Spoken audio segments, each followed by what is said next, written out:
Ya, voy a grabar localmente por si acaso. Está grabando ya, así que puedes seguir, Yami.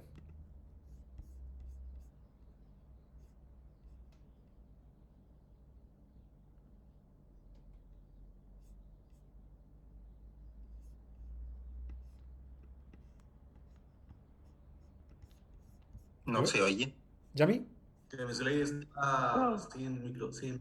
Sí, ya, perdón, sí, gracias. ya, ok, Bien, partimos. reitero los buenos días o las buenas tardes en función del lugar en el que se encuentre y quería partir agradeciendo a la Asociación Chilena de Reconocimiento de Patrones por la invitación a dar esta charla, que como bien decía César, va a versar sobre la optimización multiobjetivo guiada por datos y el objetivo es dar un pequeño background de qué va esta nueva disciplina que ha ido emergiendo como una intercepción entre la optimización y machine learning y ciencia de datos. Y más adelante vamos a ir viendo también entonces uno de los desafíos de investigación más importantes a los que tenemos, los que nos estamos enfrentando hoy en día. Quiero hablar un poquito de mi persona. Soy actualmente académica del Departamento de Ingeniería Industrial de la Universidad de Talca. Pertenezco como investigadora al Centro Nacional de Inteligencia Artificial. Este es un centro de reciente creación donde hemos convergido un grupo bastante importante de investigadores, tanto nacionales como internacionales, y que dentro de sus áreas de investigación están, por ejemplo, el desarrollo de modelos de deep learning para construcción de modelos de lenguaje natural, visión por computadora, pero también hay otras áreas de investigación bastante interesantes y que están generando un grupo de investigaciones de, de frontera hoy en día. Soy doctora en Ciencias Técnicas de la Universidad Central de Las Villas en Cuba y soy cubana y he publicado cerca de más de 30 artículos en revistas de alto impacto y conferencias internacionales. Hoy quiero hablarles sobre la optimización multiobjetivo. Eh, Vamos a ver algunos, dentro de la optimización multiobjetivo, específicamente un grupo de problemas que por su complejidad requieren o han requerido la inserción dentro de estos métodos de otras técnicas o la combinación dentro de estos métodos de otras técnicas que provienen del machine learning y también de deep learning. Vamos a ver en esencia qué es la optimización multiobjetivo guiada por datos y algunas aplicaciones en las que he trabajado específicamente en las microredes inteligentes y las energías renovables. Estos son mis principales áreas de investigación y de interés, como les decía, optimización multiobjetivo, machine learning y deep learning, y la optimización guiada por datos que viene a ser la convergencia de las dos primeras disciplinas. A continuación voy a hablarles un breve bosquejo sobre qué es la optimización multiobjetivo, cuáles son las características de este tipo de problemas y por qué son complejos desde el punto de vista de investigación para el desarrollo y la transferencia de soluciones a problemas de la vida real. ¿En qué consisten los algoritmos de optimización multiobjetiva guiados por datos? Algunas aplicaciones y hacia el final vamos a ver los principales desafíos de investigación a los que nos tenemos que enfrentar en esta área. Quería partir con hacer un poco de reflexión sobre que constantemente estamos optimizando en nuestra vida, o sea, en muchas tareas que son consideradas como cotidianas, como podría ser, por ejemplo, ir al supermercado o sencillamente definir cuál va a ser nuestra agenda de trabajo, estamos optimizando, en realidad estamos optimizando y en esos procesos de optimización que hacemos usualmente tenemos en consideración múltiples criterios. Por ejemplo, si vamos a un supermercado, queremos realmente comprar un conjunto de productos, esos productos van a tener precios, por lo tanto usualmente tratamos de minimizar el costo de esa compra que vamos a hacer, tratando de maximizar muchas veces la cantidad de productos que compramos o la calidad de determinados productos y haciendo en definitiva un balance entre varios criterios para efectivamente tener una solución, vamos a llamarla óptima para nosotros según nuestros criterios y que precisamente esa compra que vamos a realizar o que estamos realizando. Lo mismo ocurre, por ejemplo, cuando organizamos nuestra agenda. Tenemos varias tareas que realizar o desarrollar con diferentes niveles de prioridad, por lo tanto también tenemos que encontrar un balance entre el tiempo del que disponemos para hacer determinada tarea y las relevancias que esas tareas tienen en nuestro, o sea, para cada uno de nosotros. Este mismo pensamiento lo podemos llevar, por ejemplo, cuando vamos o tenemos que realizar una ruta, tenemos que hacer algún recorrido.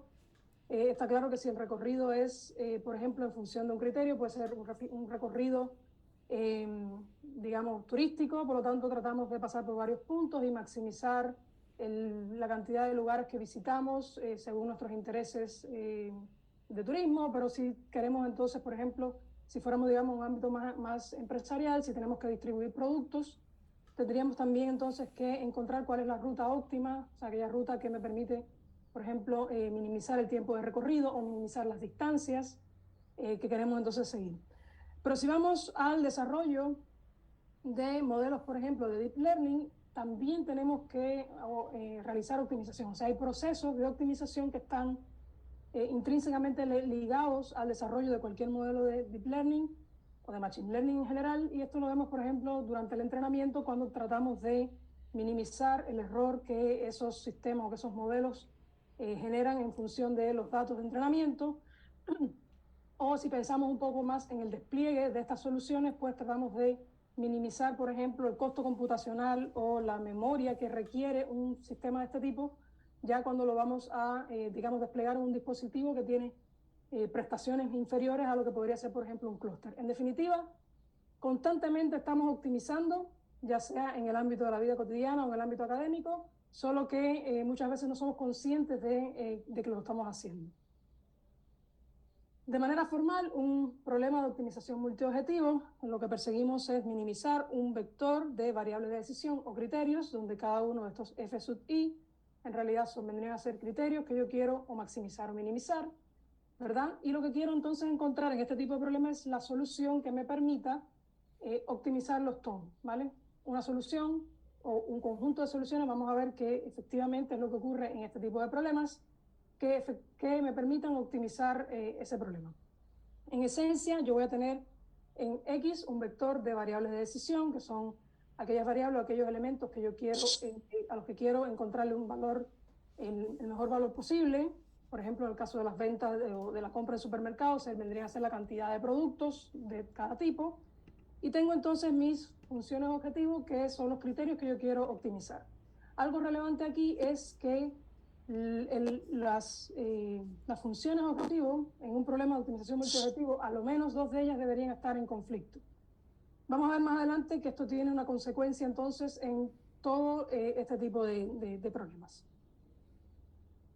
Si vemos un ejemplo un poco más terrenal o típico, imaginemos que queremos comprarnos un auto y tenemos en consideración o tomamos en consideración en esta gráfica dos criterios. Por un lado tenemos el costo y por el otro lado tenemos el confort. Cuando hablamos de confort es la comodidad que me brinda el auto. Efectivamente, cuando estos dos criterios son dos criterios que están en conflicto, por lo tanto se genera lo que vendría a ser esta curva que ustedes ven aquí, que se le conoce como frente de Pareto. Y la característica que tiene esta curva es que todos los puntos que están dentro de esa curva desde el punto de vista matemático son equivalentes. Y ocurre que son puntos que están dentro del frente de Pareto, lo que significa que en esos puntos no es posible mejorar una función, o sea, incrementar o maximizar, en este caso minimizar, una función objetivo sin que ello provoque un deterioro en la otra función objetivo. En este caso son dos criterios que queremos en uno generalmente minimizar, que es el costo, y en el otro que es maximizar, que es el confort. Y vamos viendo entonces cómo estos puntos en realidad se conoce o nos generan lo que vendría a ser un trade-off entre cada uno, un balance entre cada uno de estos criterios. Si yo esto lo extiendo, o sea, si incremento la cantidad de criterios o de funciones objetivos a considerar, como puede ser, por ejemplo, en el caso del diseño de un auto, puede ser, por ejemplo, el consumo de combustible, o sea, minimizar el consumo de combustible, maximizar la autonomía o maximizar la potencia del motor. En definitiva, el punto aquí es que quiero que vean que yo voy a ir generando entonces, o podría generar múltiples dimensiones dentro de este espacio, y cada una de ellas correspondería a un criterio que efectivamente van a estar en conflicto. Esto genera entonces que los problemas de optimización multiobjetivo en general tienen la complejidad de que se tienen que abordar dos espacios. Por un lado tenemos el espacio de decisión, que es donde las variables de decisión toman valores, y por otro tenemos el espacio objetivo, donde las funciones objetivo toman valores. Aunque usualmente el espacio... Perdón.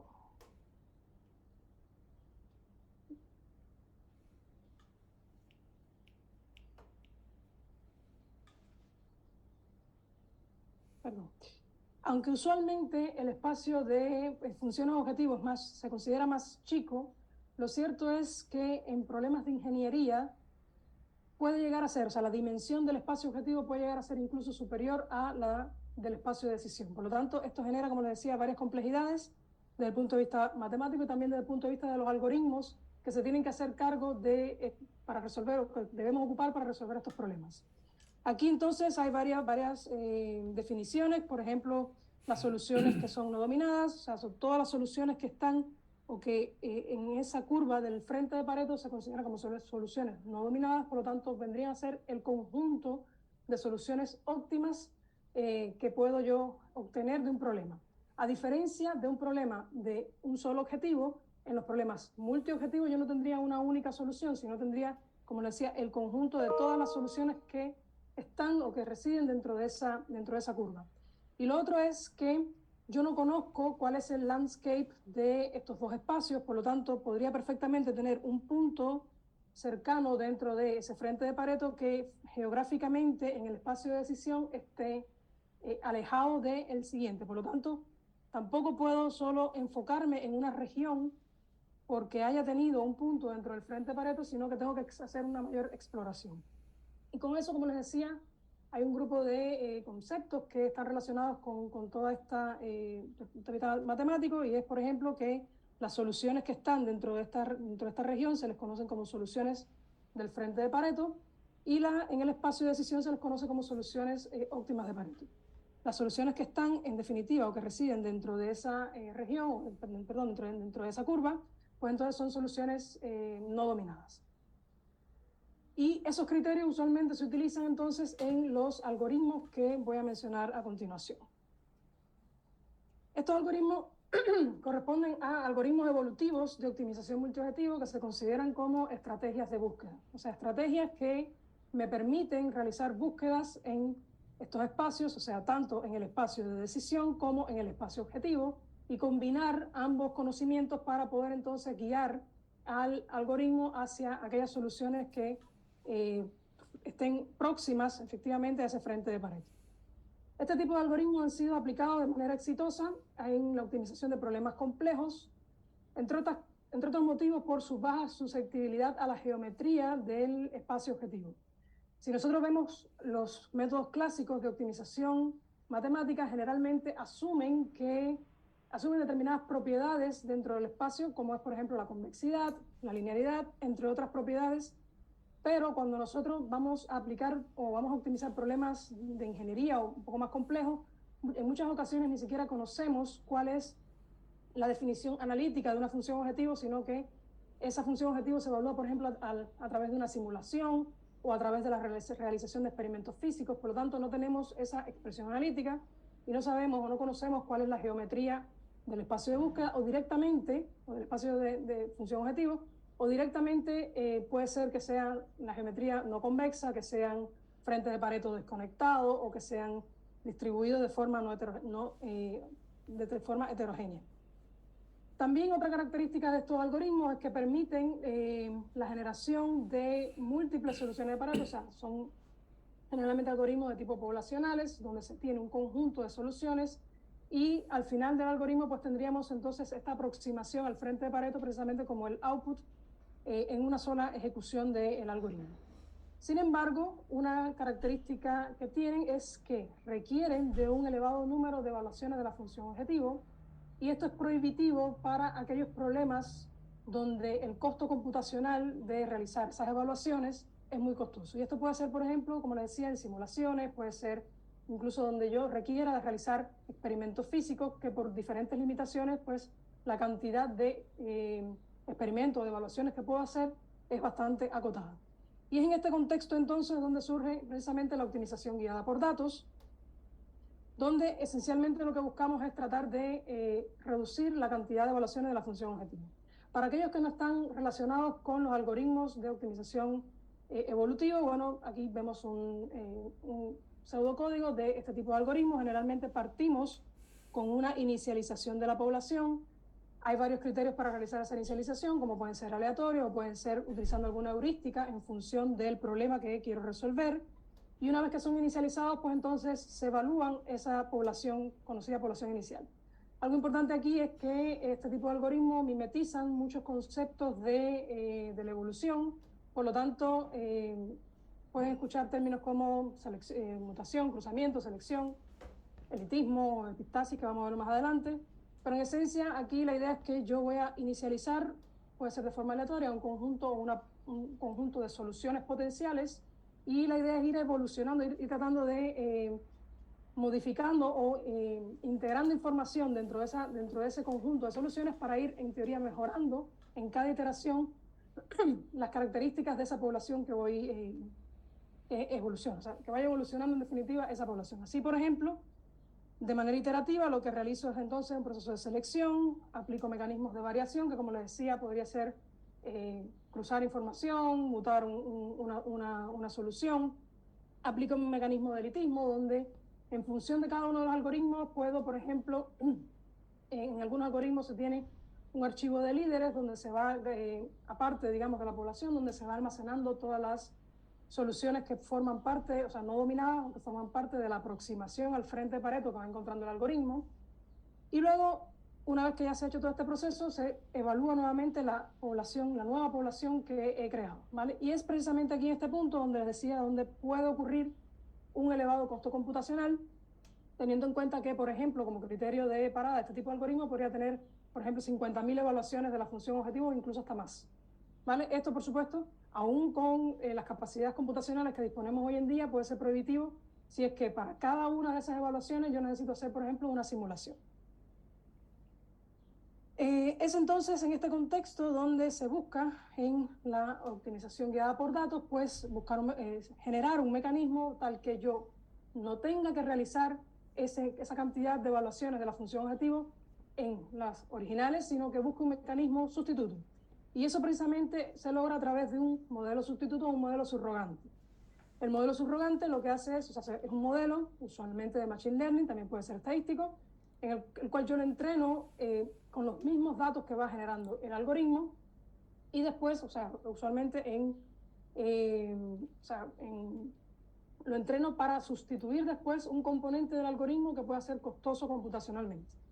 Y aquí, si bien nos centramos en la parte de la evaluación, también podría aplicarse en otras partes del algoritmo, si es que, por ejemplo, estamos en un problema de Many Objective Optimization, o sea, de más de 3 funciones objetivo. Hay varios de estos mecanismos cuya complejidad computacional es exponencial a la cantidad de funciones objetivo, y por lo tanto también se tornan prohibitivos. Por lo tanto, pensemos en un modelo subrogante no solo para poder evaluar, si bien nos vamos a centrar en la charla en no solo para evaluar las potenciales soluciones que va generando mi algoritmo, sino también podría ser incluso utilizado en otros puntos dentro del algoritmo de optimización, cuyo costo computacional queramos reducir. Y entonces, como les decía, que efectivamente la optimización guiada por datos viene a ser un área de convergencia entre la computación evolutiva, el machine learning y la ciencia de datos. Aquí, por supuesto, cada uno con su rol. Vemos, por ejemplo, que la primera parte, la parte de la ciencia de datos, podemos incluso disponer de datos históricos. Imaginemos que este algoritmo lo estamos ocupando, por ejemplo, en un sistema de control, y se van generando datos históricos, por lo tanto, podríamos tener a la disposición datos históricos, o si fuera en otro contexto, podríamos tener experimentos históricos, y de esa data podríamos ocuparla entonces también para entrenar los modelos subrogantes, pero también podríamos disponer de datos que son generados de forma directa por el propio algoritmo, entiéndase, vectores o datos que corresponden a las variables de decisión y a la función objetivo y sus restricciones. Todo esto debemos hacer el preprocesamiento y generar entonces con el Machine Learning los modelos que sean capaces entonces de sustituir los componentes, en este caso la evaluación de la función objetivo, de las funciones objetivo, sustituirlo en ese componente del algoritmo evolutivo, para entonces reducir el costo computacional o reducir la cantidad de evaluaciones de las funciones objetivas originales que vamos a hacer. Pero para poder hacer esto necesitamos entonces, o sea, para poder insertar ese conocimiento acá, o esa información acá, necesitamos entonces de un modelo de administración del modelo subrogante. Este modelo de administración del modelo subrogante lo que me indica a mí es, son estrategias en definitiva que me permiten a mí saber cuándo debo de entrenar el modelo, en qué momentos ocupo o sea, ocupo el modelo subrogante o debo ocupar la función objetivo, las funciones objetivo originales, o cuándo debo entonces reentrenar mi modelo porque ya se va quedando obsoleto para el proceso de optimización. Y esto, bueno, como les decía, esa estrategia debe de encargarse de manejar tanto los datos offline que tengo disponible como los datos online que vaya generando el propio modelo, ¿vale? Entonces, es también una modificación que tendríamos que hacer entonces al algoritmo para poder utilizar o para poder hacer lo que efectivamente ese algoritmo, perdón, de optimización evolutiva sea entonces guiado por datos. Uno de los puntos es precisamente intervenir el proceso de evaluación y yo puedo ocupar entonces, siendo este proceso de evaluación el más costoso computacionalmente, yo podría entonces utilizar, por ejemplo, una estrategia basada en generación, en el cual esencialmente lo que digo es, ok, yo digamos parto un 10% de las iteraciones, del total de iteraciones, lo parto evaluando la función objetivo original, tomo esa información, genero mi modelo, a partir de ahí por un grupo de iteraciones más estaría ocupando mi modelo. Nuevamente en otra porción de las iteraciones voy a evaluar en la función objetivo original y voy entonces a insertar ese conocimiento dentro de este modelo de Machine Learning que voy a estar ocupando como modelo subrogante para las evaluaciones. Otra estrategia es entonces, ok, dentro de todo este universo, una vez que yo tengo mi pool de objetos, de soluciones para entrenar mi modelo subrogante, entonces voy a muestrear cada cierto tiempo o con determinados criterios o heurística, voy a muestrear las soluciones que voy obteniendo y voy a comparar cuál es la diferencia entre lo que me está dando el modelo subrogante y lo que efectivamente me daría esa evaluación en las funciones objetivos originales. Y si es lo mismo, pues entonces a partir de ahí lo definiría como un ground truth. Ahora bien, para hacer todo este proceso, un elemento muy importante, una fuente muy importante de datos y de información es precisamente los propios datos o las propias soluciones que va generando el algoritmo. Y esto es, bueno, las variables de decisión, o sea, los algoritmos de optimización, pensemos que vamos a tener un vector de variables de decisión y además vamos a tener los objetivos y las restricciones, ¿ya? Con eso podríamos definir entonces un dataset y de ahí entonces de ese dataset podríamos construir o entrenar un modelo de Machine Learning. Está claro que las características propias de esos datos y del proceso de generación y del proceso de optimización generan varios desafíos o provocan varios desafíos que vamos a conversar un poquito más adelante. En esencia, estaríamos en presencia de un problema de regresión multisalida, donde vamos a tener un conjunto de instancias que, como les decía, van a tener el vector de variables independientes, el vector de variables de output o variables dependientes. Y aquí hay algo importante porque debemos modelar también el tiempo. Debemos de pensar de que esas soluciones, a medida que van evolucionando, si yo incluyo varias iteraciones, pues también debo tener en cuenta esa secuencialidad que pueda generarse dentro de la generación del dataset. En esencia, lo que necesitamos es un modelo que nos permita obtener precisamente o generar un modelo de tipo multi-output regression al que podamos asociar al vector de variable de decisión ese vector de salidas que estarían constituidos por los valores de las variables de la función objetivo, perdón, y de las restricciones.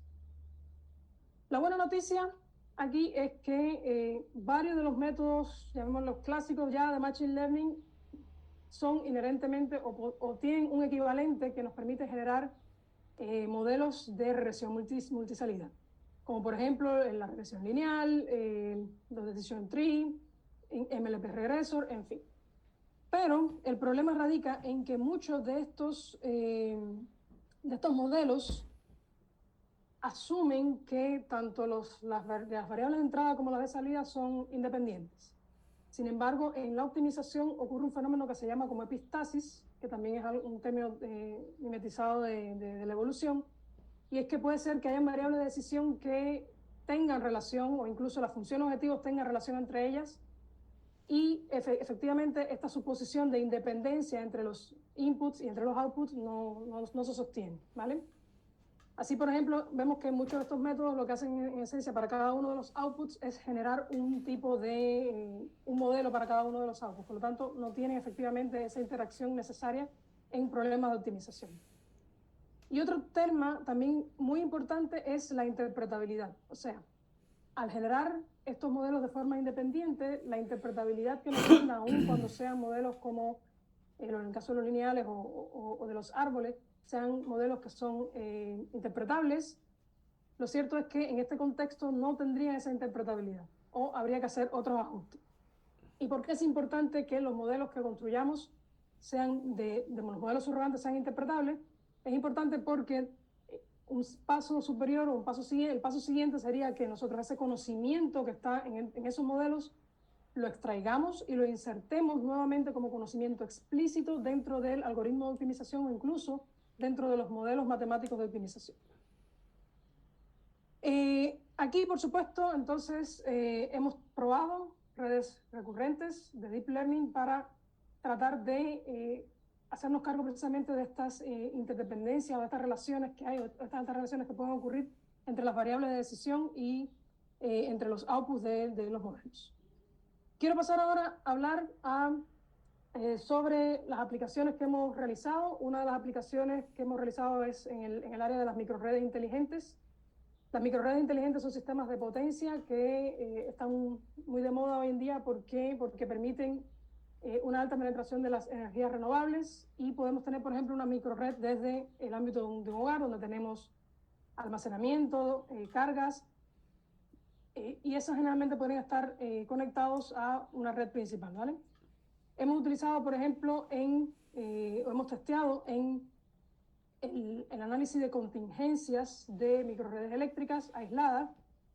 Por ejemplo, cuando hay una ubicación rural donde se debe instalar una microred y no se dispone de esta conexión con una red principal, pues entonces esa red debe ser lo más resiliente posible y se deben de realizar análisis de contingencia. O sea, ¿qué pasaría si, por ejemplo, se interrumpe una conexión a una batería? ¿O qué pasaría si determinado generador, o sea, en el caso de las energías renovables tienen mucha incertidumbre, como es el sol, el viento y la lluvia y tal?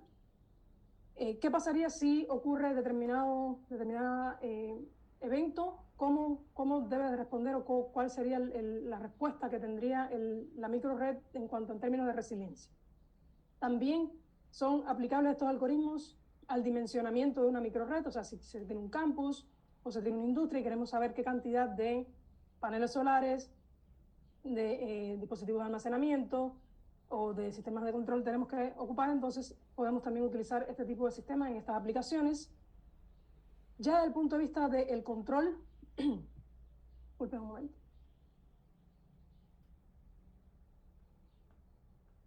Ya desde el punto de vista del control, también están los Energy Management Systems, que son sistemas que en estas microredes generalmente tienen un tercer nivel de control. Y si se fijan aquí, bueno, uno de sus dispositivos es precisamente el de optimización. Y tiene a su disposición, pues, datos de la predicción del comportamiento de las energías renovables, también de las predicciones de las demandas. En fin, tiene un conjunto de información y de datos que podrían podrían entrar en modelos para que formen parte de ese módulo de optimización. Otra de las aplicaciones es en las redes de distribución de agua potable, donde se puede aplicar en el diseño, en la planificación y en la operación, sobre todo, por ejemplo, para determinar cuál es el scheduling de las bombas de agua, o sea, de las bombas de agua en esta red de distribución de agua potable, cuál es encenderse, en qué momento, cuándo apagarse, en función para optimizar en definitiva criterios como los costos de energía, los costos de mantención y tratar de maximizar la calidad del agua. Ocurre que para poder analizar todos los escenarios usualmente se utilizan simulaciones, o se deben utilizar simulaciones, y simulaciones que son en función del tamaño de la red pueden ser muy costosas computacionalmente y en muchas ocasiones prohibitivas. Y, por supuesto, las ventanas de tiempo de estas planificaciones usualmente son a 24 horas, ¿vale? Por lo tanto, es prohibitivo realizar las simulaciones reales y en este contexto los algoritmos de optimización guiados por datos pues han mostrado también un muy buen desempeño. Para finalizar, quería conversar sobre algunos perdón, desafíos de investigación que aún están abiertos en esta área y que por supuesto tienen que ver con la aplicación de este tipo de algoritmos a problemas de la vida real. Uno de ellos es las funciones objetivo que son heterogéneas. ¿Qué significa esto? Significa que yo puedo tener una función objetivo con su definición analítica, o sea, matemática. Sin embargo, hay otra que requiere de una simulación. Por lo tanto, a la hora de optimizar, voy a tener ese desfasaje en cuanto a las latencias de cada una de estas funciones objetivo. Por lo tanto, debo hacerme cargo también desde el algoritmo de atender esas dificultades. El tamaño de los datos, o sea, si partimos del hecho de que evaluar la función objetivo es costoso computacionalmente, es lógico pensar de que tenemos que tratar de construir modelos que sean los más, o sea, que requieran la menor cantidad de datos posible, al que yo requiera también o reduzca la cantidad de evaluaciones de la función objetivo original que tengo que hacer para poder hacer ese entrenamiento. El aprendizaje incremental, o sea, tenemos que pensar que estos algoritmos, si están, por ejemplo, en un dispositivo de control, pues van a estarse ejecutando constantemente y el escenario podría ser dinámico, por lo tanto el problema efectivamente de optimización también podría cambiar y debería de lograrse que estos algoritmos y sus modelos subrogantes sean resilientes, o sea, puedan perdurar o puedan reentrenarse entonces con estos nuevos datos sin tener que partir de cero, ¿ok? Por lo tanto, que se transfiera en definitiva el conocimiento de un escenario hacia otro. Otro punto también importante es la distribución o la identificación de la distribución en los cambios en la distribución de los datos, y es que al ser algoritmos de optimización, generalmente vamos a tener siempre una muestra de esos espacios, o sea, del testeo que ha hecho ese algoritmo de esos espacios de búsqueda, pero es posible que en el proceso de búsqueda de unas iteraciones se cambien hacia otras regiones del espacio de búsqueda y eso provoque también un cambio en la distribución de los datos. Por lo tanto, los modelos deben ser capaces de identificar estos cambios y adaptarse entonces a esa nueva distribución. Y por último, estarían las métricas de desempeño. Usualmente, cuando hablamos de los algoritmos de optimización, se utilizan indicadores de calidad como el hipervolumen, el spread o el epsilon, que en definitiva lo que nos indican es cuán buena o mala es esa distribución o esa aproximación al frente de Pareto que ha encontrado el algoritmo. Y cuando hablamos entonces de los modelos de Machine Learning, en el caso, por ejemplo, de la regresión, hablamos de otras métricas como puede ser R cuadrado, RMC, en fin. Pero ocurre que al interior, o sea, cuando utilizamos un algoritmo, un modelo de Machine Learning, el propósito en realidad no es que sea perfecto, o sea, no es que se reduzca al mínimo el error en cuanto a los datos de entrenamiento, sino que nos permita guiar de forma correcta el algoritmo de optimización.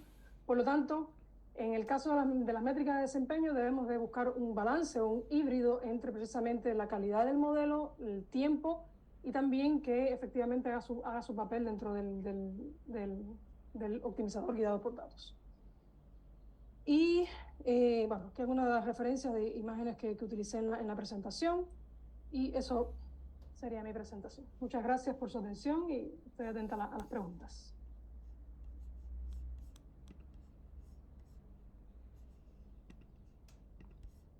Muchas gracias, Yamilady, por tu presentación. Pueden realizar las preguntas por el chat. Mientras tanto, vamos a ver.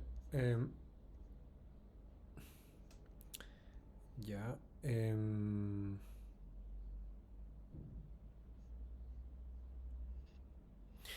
Bien, mira, hay un montón de interrogantes. En particular me llama la atención que mencionaste los algoritmos de Machine Learning que eran capaces de efectuar multi-output, multisalida de manera nativa. Entonces, ¿tú has tenido experiencia desarrollando nuevas estrategias de Machine Learning o has utilizado esas que mencionaste? ¿Cuál es la lógica en el día a día, en el trabajo que realizas? A ver, aquí o sea, ambas. Yo he utilizado, o sea, para comparar, al final uno tiene que utilizar lo que está hecho. Y lo que ocurre es que estos tipos de, o sea, al final hay varias librerías en Python que te dan estos métodos que son multi-output para la parte de la regresión, pero esencialmente lo que hacen es, o sea, tú tienes un multi-output y lo que hacen es generar un modelo para cada output, ¿entiendes? O sea, un modelo donde tienen las variables, o sea, el input y un output, es como si fuera en realidad de una sola salida, pero te generan un modelo para cada una de las salidas. Por lo tanto, al final, precisamente esa es una de las falencias que tienen este tipo de estrategias. O sea, sí, las puedes combinar, pero para el contexto del problema no funciona. ¿Qué es lo que hemos hecho? Entonces, hemos tratado de desarrollar modelos de deep learning, efectivamente, basados en Fuzzy Cognitive Maps. Uno de ellos es el Long Short Term Cognitive Maps o Cognitive Network, que lo que hace es diseñar, en esencia, una red recurrente, precisamente para hacerse cargo de todas estas relaciones que pueden existir entre los datos, ¿ya? Y que las redes neuronales, o sea, naturalmente permiten el multi-output de forma natural, ¿ya? Entonces, Correcto. por ahí nos quitamos la generación de un modelo por cada uno de los outputs, sino que tenemos en un único modelo esas salidas. O Ahí, sea, lógicamente, está entonces el tema de la interpretabilidad, que es también en lo que hemos estado trabajando en las últimas publicaciones. Es precisamente cómo yo extraigo después, una vez entrenado ese modelo, cómo yo extraigo el conocimiento para insertarlo entonces de alguna manera, de forma explícita dentro del optimizador. ok, muchas gracias. Tenemos un par de consultas en el chat. Voy a ir a ver. Em, em, Elías Olivares pregunta si hay alguna referencia que recomienden para métricas de evaluación. Paramétricas de evaluación ¿de qué? De modelos subrogantes, Perdón, voy a abrir aquí el audio para evaluar frentes de Pareto, Sí. comparar frentes de Pareto. Te lo pregunto, acá lo estamos escuchando 4 personas desde México, entonces tengo alumnos aquí de doctorado y es una pregunta que me hacen, no sé si hubiera alguna referencia, Sí, tengo varias, de hecho. algo. Hay varios estudios, bastante recientes incluso, hay muchas métricas. Generalmente, cuando se van a comparar algoritmos de optimización evolutiva, o sea, frentes de Pareto en definitiva, se utiliza mucho el hipervolumen, el spread, el epsilon, la distancia generacional o la distancia invertida generacional. Pero Elías, si a usted le interesa, me puede escribir a mi correo, lo voy a poner en el chat y le puedo facilitar esas referencias, incluso con estudios sobre cómo se deben comparar, o sea, cómo se deben combinar, perdón, las métricas para evaluar convergencia, distribución de las soluciones, o sea, todo lo que uno perseguiría dentro del frente Pareto, tanto la distribución como la aproximación, o sea, como la convergencia. De acuerdo, sí, te escribo. Muchas gracias. Sí, aquí está mi correo. También en la presentación está el correo. Muchas gracias por la pregunta, Elías, y también por tu respuesta, Yami. Nos pregunta también Francisco Letelier. Dice, hola, mi pregunta. Cuando habla de modelos subrogados y XAI, que es inteligencia artificial explicable, Cuidado. ¿cuáles se recomiendan o funcionan mejor con MO? Line, Shapley Value, etcétera. Va a depender mucho de qué es lo que tú quieras extraer. O sea, nosotros, de hecho, bueno, hay algunas cosas que omití de la presentación porque están precisamente en algún proceso de publicación, pero de uno de los modelos que utilizamos, proponemos una mejora al Shapley Value. Pero va a depender de cuál es el conocimiento efectivamente explícito que tú quieras generar. ¿Entiendes? ¿Por qué? Porque podría estar en presencia, por ejemplo, de un problema que sea de una alta dimensionalidad de variables de decisión, y tú podrías entonces querer acotar esas variables de decisión en función de la relevancia que hayan tenido, por ejemplo, para dentro de un modelo de Deep Learning, por ejemplo, de la relevancia que hayan tenido para el output, o para definir si esa solución es factible o no es factible. ¿Entiendes? Entonces, en definitiva, va a depender mucho de qué es lo que tú quieras, qué conocimiento es el que tú necesites y el que quieras insertar dentro del algoritmo. Claro, entonces eso justifica el hecho de modificar el mecanismo de explicabilidad y generar soluciones a la medida. Exacto, exacto. Bien. Ya, José Antonio Pascal nos pregunta lo siguiente: relación de modelo multiobjetivo versus modelos estadísticos. Además, las métricas de calidad o bondad de ajuste. ¿Me podría ahondar más sobre los, o sea, modelos multiobjetivos o modelos estadísticos? ¿Hace referencia a los algoritmos? Estoy leyendo la pregunta. Comparación para ver cuál de toda la posibilidad de modelos es mejor en relación a criterios definidos por el investigador. Es No que, sé. bueno, ahí va en esa, definir el mejor va en contra del teorema de no free lunch para la optimización. O sea, eh, va a depender mucho del problema per se, de las complejidades del problema, o sea, el teorema de no free lunch para la optimización al final lo que dice es que si tú no tienes un método que sea el mejor en todos los escenarios, sino que va a tener un método que puede ser bueno en un problema a expensas de ser malo en otro problema. Por lo tanto, y es precisamente uno de los motivos por los cuales tenemos trabajo, porque ahí mismo nos están diciendo que siempre hay posibilidades para mejoras algorítmicas, ¿vale? Entonces, va a depender del tipo de problema que quieras resolver, ajustar o saber cuál de los dos vendría a ser el mejor. Si entiendo que se refiere a la solución en términos de optimización multiobjetivo o estadística. A lo mejor no Sí, entendí correctamente su pregunta. sí, sí, va por ahí por el sentido. Bueno, me presento, mi nombre es José Antonio Pascal, ya yo soy estudiante de doctorado en Derecho y Administración de Empresas y estoy viendo, bueno, dentro de mi tesis doctoral el tema de lo que es modelos robustos ya para la selección y predicción de portafolios de inversión, donde entre comillas tengo dos objetivos. Uno, la asignación del portafolio, es decir, cómo lo distribuyo dentro de mi número de activos, más tener una mejor rentabilidad. ¿Ya? Entonces ahí yo estoy viendo el tema de ver desde el punto de vista de estadístico un modelo más robusto, ¿ya? Y también el tema también, ver el tema también de modelo multiobjetivo, ¿ya? Y también ver lo que es de modelo de inteligencia artificial.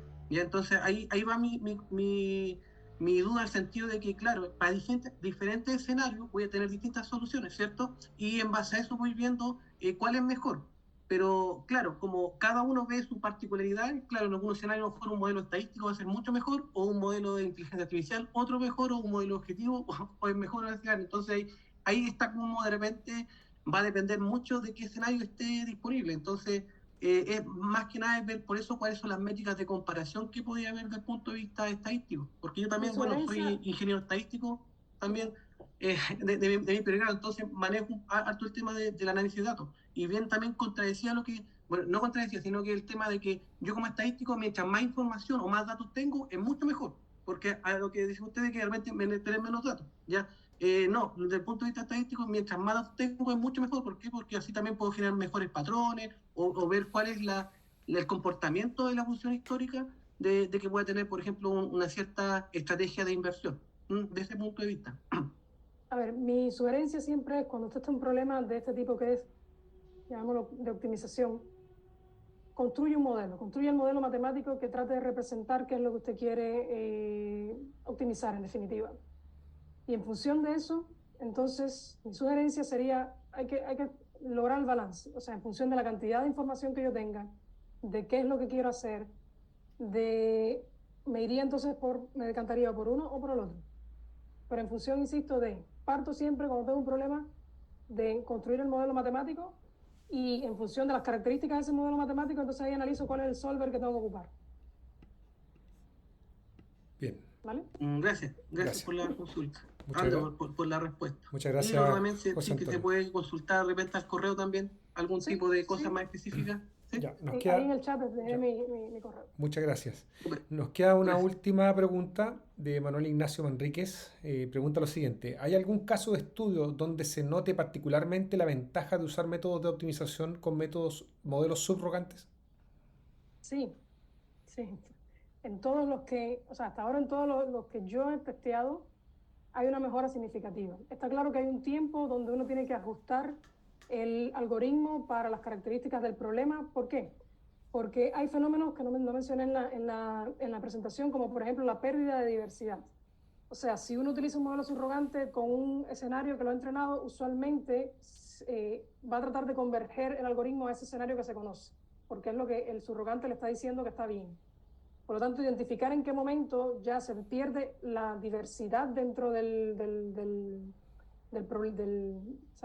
proceso de optimización es relevante. Eso forma parte de la estrategia de administración del modelo subrogante para tener éxito. Pero sí, y en cuanto a la disminución del número de evaluaciones de la función objetivo, van en un rango de entre el 25 y hasta el 50%, manteniendo la calidad de las soluciones. Gracias, Yami. Mira, tenemos un par de minutos. Tengo una pregunta también. Presentaste una versión genérica de un algoritmo evolutivo donde hay operadores genéricos, mencionaste un par, pero evidentemente hay una posibilidad mucho más amplia. Te quería preguntar sobre algunos algoritmos más específicos y operadores más específicos que tú hayas notado que han brindado más beneficios. El problema es que depende muchísimo de la codificación. O sea, todos los problemas no son iguales. O sea, usted puede tener, por ejemplo, en un problema de codificación, o sea, variables de decisión que son de tipo entero, y en ese escenario una familia de operadores son los que mejor desempeño tienen, pero si esas variables de decisión son de tipo continuo, otros operadores los que se tendrían mejor desempeño ahí, ¿ya? Evidentemente, esto forma parte de los hiperparámetros que uno optimiza siempre en este tipo de algoritmos. O sea, lo primero que uno hace cuando va a resolver un problema real, usualmente en una instancia, por supuesto reducida, es tratar de hacer la optimización de hiperparámetros, pero utilizando el algoritmo original, o sea, sin modelo subrogante, para utilizarlo como baseline, para comparar entonces, tener el baseline para después ver o contrastar el desempeño de ese mismo algoritmo, pero guiado por datos. Ok, ¿Ya? sí, mira, han surgido un par de preguntas de último momento. Dice, en contexto tiempo real, ¿hay análisis de la viabilidad de usar modelos subrogantes? El costo del aprendizaje incremental puede ser alto. Sí.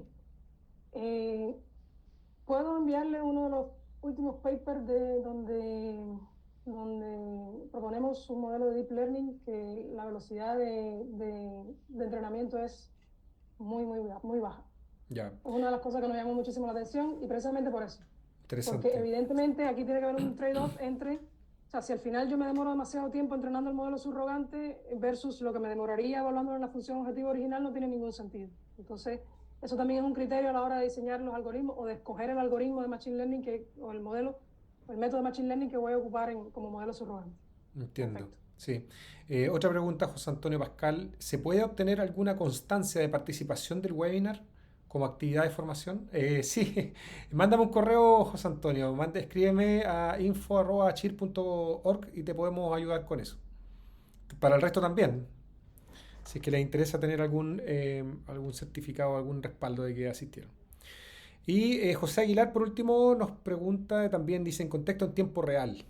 ¿Hay trabajos que hayan analizado la viabilidad de usar modelos subrogantes? El costo del aprendizaje incremental puede ser alto.